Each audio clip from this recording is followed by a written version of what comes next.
Ons lees die Bybel lees ons. Uit krisis kom skrif, Sondag 24 Mei, Jesaja 43 vers 1 tot 21.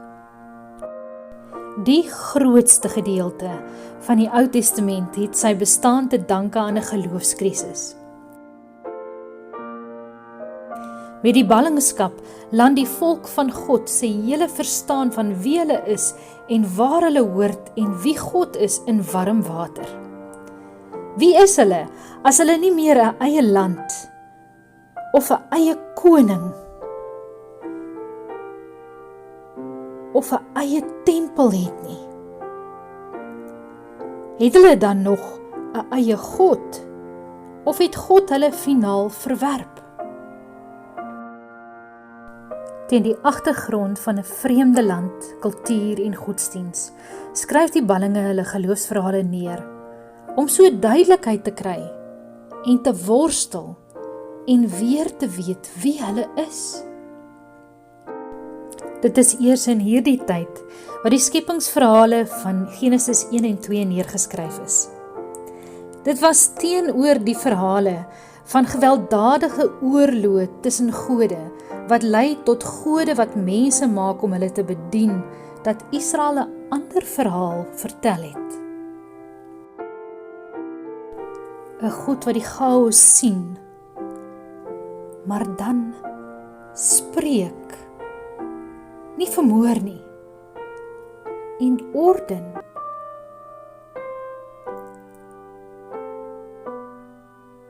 En dan nog aan mekaar sien dat dit goed is.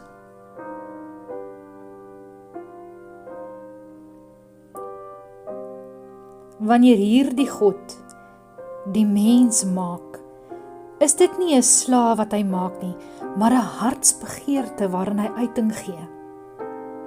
Hy maak die mens sy verteenwoordiger, sy beeld. Hierdie verhale wou nie moderne wetenskaplike vrae oor die ontstaan van die skepping antwoord nie. Dit wou intense geloofsvrae antwoord. Wie is God? Wat is God se verhouding met die geskape werklikheid? Wat is God se verhouding met ons? Wie is ons dan? In hierdie verhale gee Israel uitdrukking aan wie hulle is en hoe hulle God verstaan in 'n tyd toe alle vroeë sekerhede verdwyn. Mens hoef nie 'n kenner te wees om in gewone boeke agter te kom. O, hierdie is 'n gedig. Ons lees dit nie letterlik nie. En kyk, die mooi rym. Of hierdie is 'n verhaal. Dit wil 'n les oordra of 'n punt maak.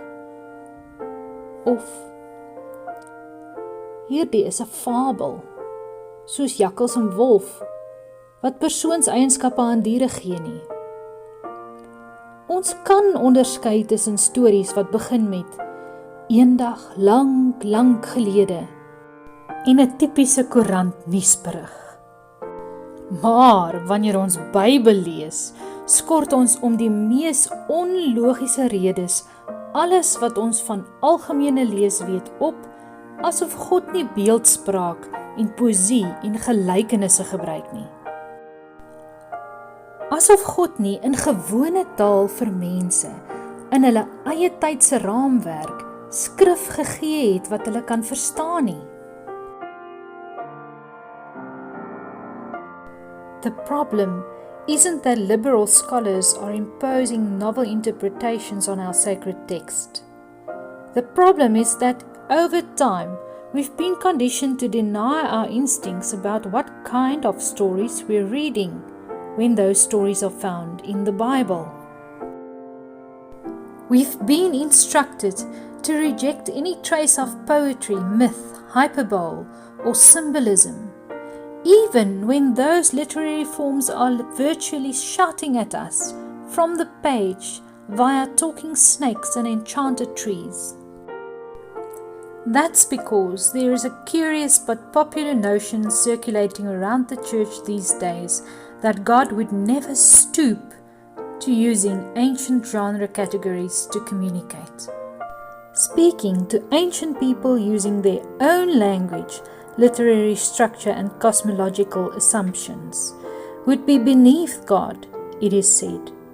For only our modern categories of science and history can convey the truth in any meaningful way. Rachel Held Evans, Inspired. Vandag se teks is 'n onthou-teks, 'n herinner-teks, 'n identiteitsteks. Nee, God sê nie Israel is letterlik 'n wurm nie. Jy het dit ook sekerlik nog nooit so gelees nie. Jou instink het jou gelei om te weet dit gaan hier oor gevoelswaarde, nie 'n letterlike wetenskaplike beskrywing nie. Dit is ook 'n liefdesbrief wat die geliefde wil oortuig en verseker van sy liefde en trou. God is die skrywer. Israel is die geliefde. Hy herinner hulle dat hy hulle self gemaak het en hulle lief het. Hy herinner hulle aan toe hy die see voor hulle voete laat opdroog het, sodat hulle op droë grond deurgestap het. En hoe die Farao se strydwaans en soldate en perde al sy magwapens deur die see ingesluk is. En dan sê hy, as jy dink dit was wow, kyk wat gaan ek nou doen. Ek gaan die skepping wat ek gemaak het gebruik om jou te help, en dan sal jy my lof besing. Jy sal met ander woorde my liefde raak sien. Kan jy dit geniet om so 'n liefdesbrief van God te lees in 'n tyd soos nou? Watter gevoel het God vir jou as hy die dinge vir jou sê? Kom ons lees Jesaja 43 vers 1 tot 21. Maar luister nou, Jakob, my dienaar, Israel, wat ek uitgekies het.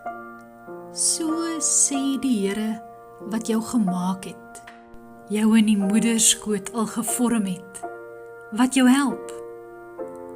Moenie bang wees nie, my diensknegt Jakob, ja, Jesurun wat ek uitgekies het, want ek sal water uitgiet op dorre aarde, waterstrome op droë grond. Ek sal my gees uitgiet op jou nageslag en my seën op jou nakomelinge. Hulle sal groei tussen gras, soos rivierwilgers langs waterstrome. Een sal sê, aan die Here behoort ek, en 'n ander een sal die naam van Jakob uitroep. Nog een sal op sy hand skryf, die Here se, en homself die naam Israel gee. So sê die Here, die koning van Israel, die een wat hom loskoop, die Here, heerser oor alle magte. Ek is die eerste en ek is die laaste. Buiten my is daar geen God nie. Wie is soos ek? Laat hy dit uitroep. Hy moet die saak stel, dit aan my voorlê, aangesien ek die oeroue volk gevestig het. Toekomstige gebeure en wat daarna sou volg, moes hulle vir die volk aangekondig het. Julle moet nie ontsteld wees nie. Moenie deur vrees verlam word nie. Het ek jou, Israel, dit nie van tevore laat hoor, dit aangekondig nie? Julle is my getuies, is daar 'n God buiten my? Daar is nie nog 'n rots nie. Ek weet nie van een nie. die wat gesneede beelde vorm, hulle almal is nietig. Hulle geliefde maaksels baat hulle niks. Hulle getuig self oor hulle gode, hulle sien niks nie en weet niks nie, sodat hulle beskaamd staan.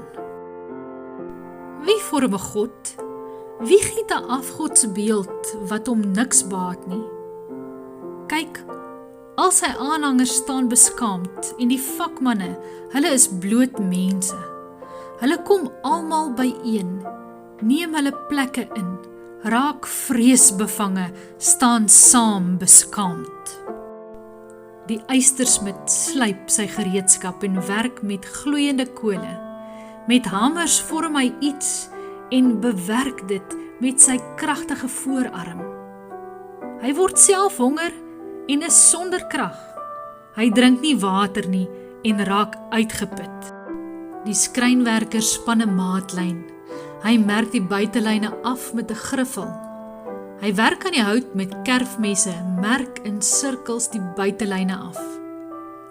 Hy maak dit in die vorm van 'n man, 'n pragtstuk van 'n mens, om in 'n huis te woon. Dit was vir hom nodig om seders af te kap. Hy het 'n kroondenn of 'n eik geneem. Hy het dit tussen die bome in die bos laat groei. Of hy het 'n sparboom geplant en die reën het dit laat groei. Dit is daar vir 'n mens om vuur mee te maak. Hy vat daarvan en maak hom warm.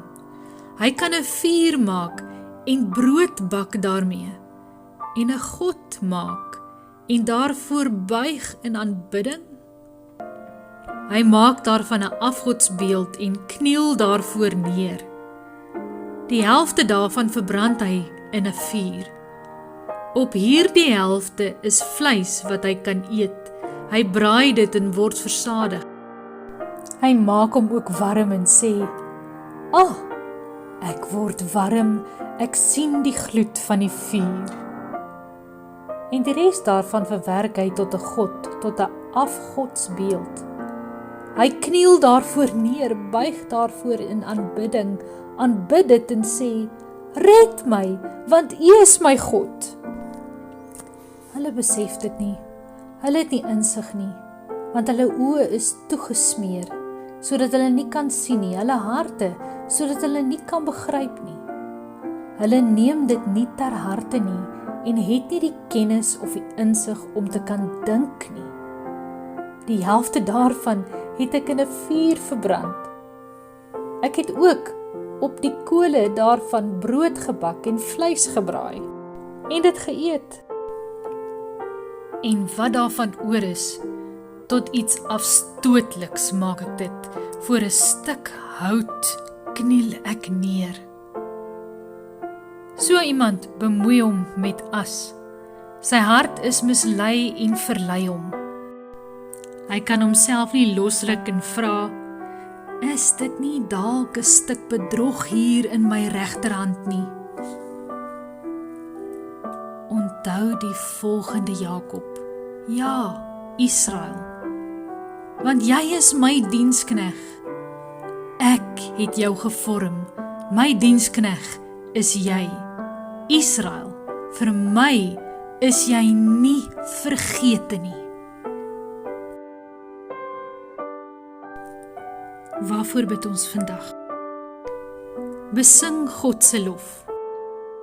Vra God om jou te wys hoe hy wil hê jy moet hom loof. Vra vir wysheid, onderskeidingsvermoë en waagmoed. Doen voorbidding vir mense wat in die tyd nie moed het nie en dalk soos wurms voel.